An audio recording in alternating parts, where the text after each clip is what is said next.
Oh, hi, babe. Look what I brought. This piece of shit. Oh, okay. So today we are going to be talking about an anime that has defined expectations, an anime that is universally known and almost as universally revered and feared. When me and my good friend Abby first sat down and listed out possible anime to talk about for a potential review week of Awful, I did what any aspiring video creator would do. I went to Google, which honestly wasn't as useful as you'd think, because when you search what is the worst anime ever on the internet, you'll get a lot of false positives. Some shows that showed up weren't really all that bad at all, but all it takes is a few very vocal people, and suddenly it's what shows up in search. I realize that I'm one of these people. But even through the trash and the half-decent shows touted around as the worst ever, there was one that was constantly mentioned, even if just as an honorable mention. I'm of course talking about the shit stain. That is Garzey's Wing. Garzey's Wing is a 3-episode OAV series from 1996. It is a fantasy story from the mind of legendary anime creator Yoshiyuki Tomino, the creator of such famous works like Zabungle Graffiti, Overman King Ganye, and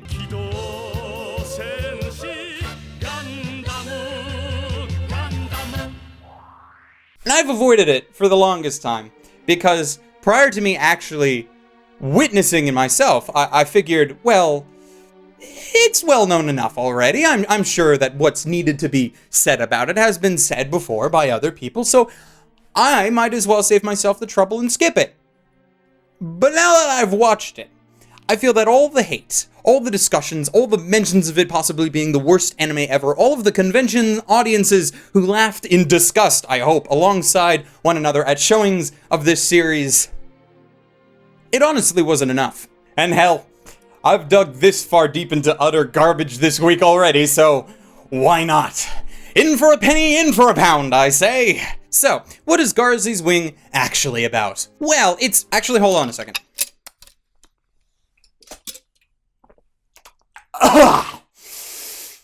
Okay, I'm good. Garzey's Wing is about a half-Japanese guy named Chris, who after blowing off his girlfriend gets his immortal soul sucked into the sky off his bike by an incorporeal duck because of some magical ancient bell thing that he wears. He's brought into a fantasy world by a slave tribe at the apparent behest of its spiritual leader, and is now expected to be their holy warrior and fight for survival against some generic elite fantasy bad guys on Dragonback who just can't understand why these ungrateful peasants are revolting against them. I don't know, maybe it has to do with the slavery? Aided by a few female warriors, glowing wings on his feet, and a little fairy companion, because after Berserk and Zelda, that's a requirement of Japanese fantasy in the 90s, Chris now uses his superior knowledge of modern society to help defeat the elites and save this tribe from their fate as slaves. Now, that sounds pretty basic, right? Nothing really special, but there's one aspect that's actually quite interesting, because when Chris was dragged up into the sky by this fat bird, this in effect only just made a copy of Chris and still left a version of himself back home. So now there's two of them, and they can apparently telepathically talk to one another and share information. Hence why Chris suddenly gains the knowledge about gunpowder and other military tactics. He just has his Tokyo self go and look it up in a book. It's honestly, and I'm being as honest as I can here, an extremely interesting plot element that I enjoyed the inclusion of. If only the rest of it made any goddamn... A lot of the plot of this series sounds great on paper, which is probably how it eventually got made and even licensed down the line. But the problem is with the execution. Much of its plot is told through exposition. Characters can't just make simple observations that are later explained through context. No, they have to instead sound like they're experts on everything, explaining every second of their lives to the world like everyone else is 1,000 times less intelligent than they are. What's worse is that this expanded exposition-heavy dialogue doesn't even help explain things. It just makes it worse. Shiratori? This must be the place where Yamato Takeru no Mikoto came down from the sky. What the heck is this now? What the hell does that even mean? Like, what is a Yamato Takeru no Mikoto? Like, why do you know of it? what happened where it landed? Why does an event in Tokyo even matter when 90% of this show takes place in an alternate fantasy universe? It reminded me a lot of the Escaflowne film, where exposition was commonplace as a way to explain to people who had no idea what was going on why they should care. Difference being that Escaflowne had a TV series backing up its lore, and honestly, Yoko Kanno's soundtrack made that film worth watching for that alone. Here, though, none of that. Well, no, actually, to be fair, that's a lie. The whole thing is actually related to another anime series that Tomino created back in the early 80s, Ora Battler Dunbrine, which ran for 49 episodes and apparently takes place in the same universe, though some 700 years previous. Having said that, though, the narrative ties between the two projects are tenuous at best, with, Dunbrine being at least half decent, and honestly, even knowing the story of Dunbrine will not really make a lick of difference in trying to get a handle on what Garzey's Wing is trying to do here. There are a few shining bright moments, however. If you look up the series online and have a gander at screenshots, you might be forgiven for thinking that the animation is good considering the time that it was made. To wit, the character designs and the backgrounds of this series is indeed very well done, but the actual animation of this series is abysmal by comparison. I made a comment in my video for Mars of Destruction that the animation of that series was like if someone just manipulated an image across the frame in a video editor, but I thought I was exaggerating and didn't expect to see that actually happen. The amount of animation cell panning in this series is just... And I've been pretty harsh so far, but really, as bad as everything has been, the animation, the exposition, and the like, as bad as all of that is, it really only made me feel like this OAV, to this point, was a below average production. If 5 out of 10 is perfectly average, this would be like a 3 or 4, if you want to be generous. But there's one last thing you may have noticed that drops this down to a solid 1, if not lower. The dub. We of the Maitomius tribe are trying to escape from slavery under the tyranny of the Ashigaba tribe. Now that Garzey's Wing has arrived, we can successfully escape!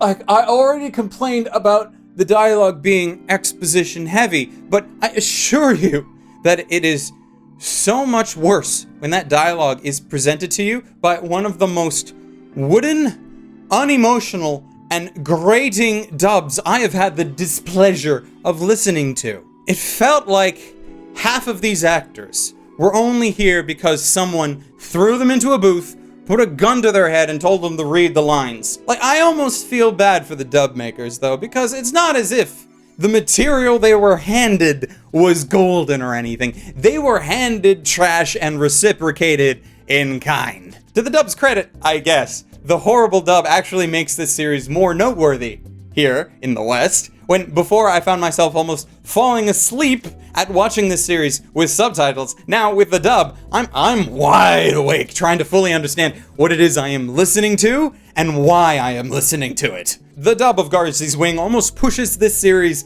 into a so bad it's good kind of territory. You want to show it to people, right? Not because of how good it is, but because of how bad it is. But regardless, it is still one of the least directed, most hastily developed dubs in my memory. Ugh. Right now, I have to prepare to summon Garzey's Wing at any time. Otherwise, Lord Chris will be in danger. That means if I act like I was in my world, I may die immediately. To me, though, Garzey's Wing is like the Star Wars prequels. Give a creative mind absolute control. Don't have someone around to tell him, maybe that's a bad idea, and then just go let them do their thing. Damn the result. Garzey's Wing is the Room of anime. It is a mess of a fantasy story told with so many cliche tropes that the few actual unique and interesting ideas get drowned out in the wave of utter crap.